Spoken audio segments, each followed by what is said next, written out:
C'est sa première apparition officielle depuis sa mise au repos forcé il y a plus de 3 mois. Victime d'un accident vasculaire cérébral en août dernier, Choguel Maïga, 64 ans, a rendu visite au président malien, le colonel Assimi Goïta, pour l'informer de son état de santé.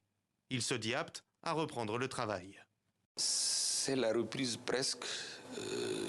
Avec le président, dans quelques jours, nous allons décider. Mais le simple fait d'être venu le saluer montre que nous sommes dans la reprise pratiquement. Alors que la présidence devrait procéder à l'abrogation du décret qui a nommé Abdoulaye Maïga Premier ministre par intérim, dans les rues de la capitale malienne, le retour de Choguel Maïga est perçu par certains comme le moyen de redonner du souffle à la transition. Je suis très content. D'ailleurs, moi, je ne suis pas un fan de Choguel, mais j'aime sa politique. Parce que sa politique, c'est... Il aime le Mali. Il aime la libération du Mali. D'autres auraient bien vu son remplaçant poursuivre à son poste.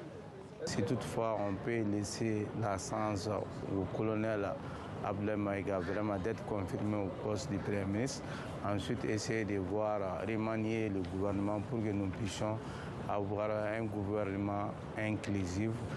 À Bamako, sa réputation de personnalité clivante précède le retour de Choguel Maïga. Au sein de la classe politique, le Premier ministre ne fait pas l'unanimité.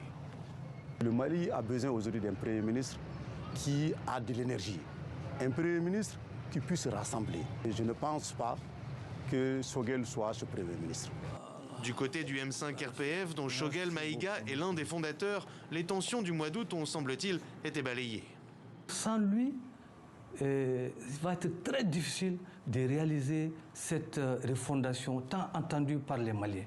Donc il a pleinement son rôle à jouer. Nommé à la tête du gouvernement en juin 2021 à la suite du second coup d'État, Choguel Maïga est l'une des figures de la rupture avec l'ancien allié français et de la coopération avec la Russie.